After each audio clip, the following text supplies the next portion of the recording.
March 3ರಂದು ಚಂದ್ರಗ್ರಹಣ ಸಂಭವಿಸ್ತಾ ಇದೆ. ಹೀಗಾಗಿ ದೇವರ ದರ್ಶನಕ್ಕೆ ಅವಕಾಶ ಇರೋದಿಲ್ಲ. ಈ ವರ್ಷದಲ್ಲಿ ಸಂಭವಿಸ್ತಾ ಇರೋ ಎರಡನೇ ಗ್ರಹಣ ಇದು. ಮೊನ್ನೆಯಷ್ಟೇ ಸಂಪೂರ್ಣ ಸೂರ್ಯಗ್ರಹಣ ಸಂಭವಿಸಿತ್ತು.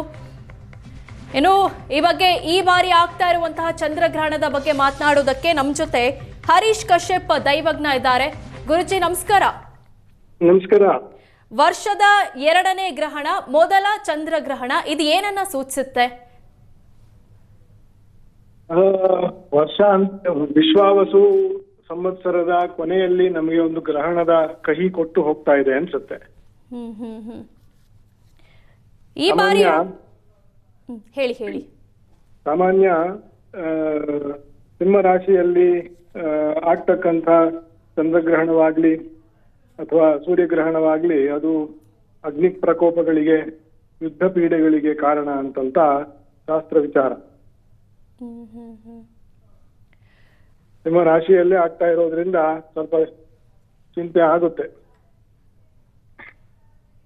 ಈ ಚಂದ್ರಗ್ರಹಣ ಯಾವ ರಾಶಿಯವರ ಮೇಲೆ ಪ್ರಭಾವ ಬೀರ್ಬೋದು ಗುರುಜಿ? ಎಲ್ಲಾ ಗ್ರಹಣವು ಆಯಾ ಯಾವ ರಾಶಿಯಲ್ಲಿ ನಕ್ಷತ್ರದಲ್ಲಿ ಆಗ್ತದೆ ಆ ರಾಶಿಗೆ ಮತ್ತು 7ನೇ ಮನೆಗೆ, ಅಂದ್ರೆ ಕುಂಭ ರಾಶಿಗೆ. ಅಲ್ಲಿ ಪರಸ್ಪರ ದ್ರಷ್ಟ ಇರ್ತಾರೆ ಮತ್ತು ಕೇತು ಆಗ್ಲಿ ರಾಹು ಆಗ್ಲಿ ಕೇಂದ್ರದಲ್ಲಿರ್ತಾರೆ. ಅದು ಹಾಗೆ. ಆದ್ರೆ ಕೆಲವು ಕಡೆ ಅದನ್ನು ಕೆಲವರಿಗೆ ಶುಭ ಕೆಲವರಿಗೆ ಅಶುಭ ಅಂತ ಹೇಳೋ ಒಂದು ವಾಡಿಕೆ ಬಂದಿದೆ ಅಷ್ಟೇ. ಶುಭ ಅಂತ ಏನಿಲ್ಲ ಗ್ರಹಣ ಅಂದ್ರೆ. ಈ ಬಾರಿ ಸಂಭವಿಸ್ತಾ ಇರೋದು ರಕ್ತ ಚಂದ್ರಗ್ರಹಣ. ಬೇರೆ ಚಂದ್ರಗ್ರಹಣಕ್ಕಿಂತ ಈ ರಕ್ತ ಚಂದ್ರಗ್ರಹಣ ಇದರ ವೈಶಿಷ್ಟ್ಯತೆ ಏನು? ಇದರ ಪ್ರಭಾವ ಬೇರೆ ರೀತಿ ಇರತ್ತಾ ಅಥವಾ ರೆಗ್ಯುಲರೇ ಇರತ್ತಾ? ಪೂರ್ಣ ಗ್ರಹಣಕ್ಕಿಂತ ಇದು ಗ್ರಸ್ತಾಸ್ತ ಅಂದ್ರೆ ಅಸ್ತ ಆಗ್ತಾ ಇರ್ಬೇಕಾದ್ರೆ ಗ್ರಸ್ತವಾಗೋದು. ಗ್ರಸ್ತ ಅಂದ್ರೆ ಹಿಡಿತಕ್ಕಂಥದ್ದು ಅಂತ. ಸೂರ್ಯನಾಗ್ಲಿ ಚಂದ್ರನಾಗ್ಲಿ ಉದಯಿಸ್ತಾ ಇರ್ಬೇಕಾದ್ರೆ ಅಥವಾ ಕಂದುತ್ತಾ ಇರ್ಬೇಕು, ಅಸ್ತಮಿಸ್ತಾ ಇರ್ಬೇಕಾದ್ರೆ ಆಗ್ತಕ್ಕಂಥದ್ದು ಗ್ರಸ್ತಾಸ್ತ. ಚಂದ್ರನು ಉದಯವಾಗ್ತಕ್ಕಂಥ ಸಮಯದಲ್ಲಿ ನಮಗೆ ಭಾರತಕ್ಕೆ ಗೋಚರ ಆಗುವುದರಿಂದ ಗ್ರಸ್ತಾಸ್ತ ಚಂದ್ರಗ್ರಹಣ. ಹಾಗಾಗಿ ಇದರಲ್ಲಿ ತುಂಬಾ ಅಪಾಯಕಾರಿ ಅಂತ ಇಲ್ಲ ಪೂರ್ಣ ಗ್ರಹಣದಂತೆ.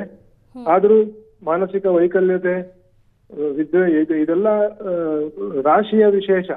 ಸಿಂಹ ರಾಶಿ ರಾಜರಿಗೆ ಆಲ್ರೆಡಿ ಕಲಿಯುಗದಲ್ಲಿ ರಾಜರಿಗೆ ಆಲ್ರೆಡಿ ತಲೆ ಕೆಟ್ಟಿರುತ್ತೆ.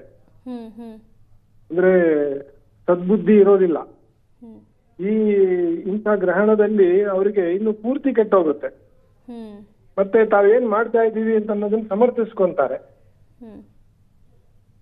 ಸೊ ಈ ರೀತಿಯ ಒಂದು ದುರ್ಭಾವನೆಗಳು, ದುರ್ಬುದ್ಧಿಗಳು ರಾಜರಿಗೆ, ಆಡಳಿತಕ್ಕೆ, ಆಡಳಿತ ವರ್ಗಕ್ಕೆ ಇದಕ್ಕೆಲ್ಲ ಬರ್ತಕ್ಕಂತ ಜಾಸ್ತಿ ಆಗ್ತದೆ. Okay, thank you Harish Kashyap ಅವರೇ, ಏಷ್ಯಾನೆಟ್ ಸುವರ್ಣ ನ್ಯೂಸ್ ಜೊತೆ ಮಾತನಾಡಿದಕ್ಕೆ.